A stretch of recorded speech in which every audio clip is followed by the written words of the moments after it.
মুখ্যমন্ত্রী আপনার রাজ্যের কোনো একজন বাঙালি শ্রমিককে, কোনো একজন মুসলিমকে যদি উত্তরপ্রদেশে আক্রান্ত হতে হয়, তাহলে মমতা বন্দ্যোপাধ্যায়ের কাজ ছিল যোগী আদিত্যনাথের চোখে চোখ রেখে বলা যে ও বাঙালি, ও মুসলমান, ও আমাকে ভোট দিয়ে পশ্চিমবঙ্গের মুখ্যমন্ত্রী বানিয়েছে, ও এই দেশের নাগরিক, ওকে আক্রমণ করার কোনো অধিকার তোমার নেই। কিন্তু মমতা বন্দ্যোপাধ্যায় তার 14 গোষ্ঠীর ওই সাহস নেই এই কথাগুলো বিজেপির নেতা, মুখ্যমন্ত্রী, প্রধানমন্ত্রীদেরকে বলা। আর তার ফল আমরা পশ্চিমবঙ্গের মানুষ প্রতিদিন ভুগছি। কি দেখছি পশ্চিমবঙ্গের মানুষ? আমরা যখন সভা করছি এখানে, গত 3-4 দিন ধরে পশ্চিমবঙ্গের রাজনীতিতে আলোচনা হচ্ছে, ওয়াকফ করে নতুন করে আলোচনা শুরু হয়েছে।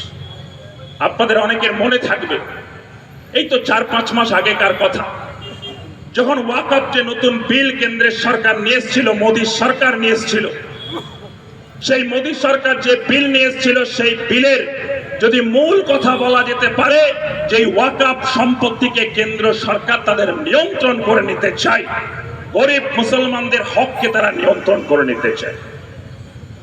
রাজ্য জুড়ে সংখ্যালঘু সম্প্রদায়ের মানুষ তারা আতঙ্কগ্রস্ত হলো, রাস্তায় নামলো, সমাবেশ, মিটিং, মিছিল, বিক্ষোভ শুরু করলো। তৃণমূল কংগ্রেস একটু গা বাঁচিয়ে চলার চেষ্টা করল এবং রাজ্যের মুখ্যমন্ত্রী এই জেলার শামশেরগঞ্জে একটি সভায় এসে বলল যে ওয়াকফের বিরুদ্ধে আন্দোলন করলে পশ্চিমবঙ্গে নয়, দিল্লি গিয়ে আন্দোলন করতে হবে। আমরা যারা আরএসপির রাজনীতি করি, আমরা যারা বামপন্থী রাজনীতি করি, আমরা প্রথম দিন থেকে স্পষ্ট ভাষায় বলছি, দিল্লি যে সরকার আছে এই ওয়াকফ বিল নিয়ে এসছে, সেই বিলের মূল উদ্দেশ্য যেমন সংখ্যালঘু সমাজের মানুষের অধিকারকে হরণ করা, আর তৃণমূল চুপ করে আছে তার কারণ হচ্ছে গোটা রাজ্য জুড়ে হাজার হাজার কোটি টাকার ওয়াকফ সম্পত্তি তৃণমূলের দুর্নীতিগ্রস্ত নেতারা নিজেরা ভোগ করছে।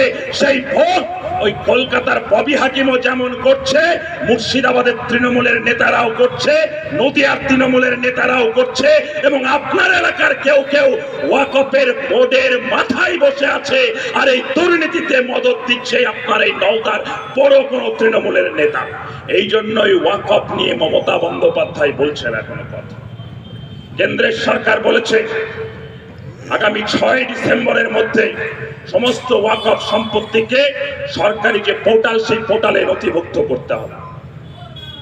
রাজ্যের মতুয়ারিরা তারা একটা সমস্যার সামনে এসে পড়েছে। মমতা বন্দ্যোপাধ্যায় আপনাদেরকে বলেছিল আটকে দেবে, আটকে দিতে পারলো না। গোটা রাজ্যের সংখ্যালঘু মানুষের সঙ্গে এই মমতা বন্দ্যোপাধ্যায় দলে ভাবে প্রতারণা করলো। এই জায়গায় দাঁড়িয়ে থেকে যারা হিন্দু মুসলমানের রাজনীতি করে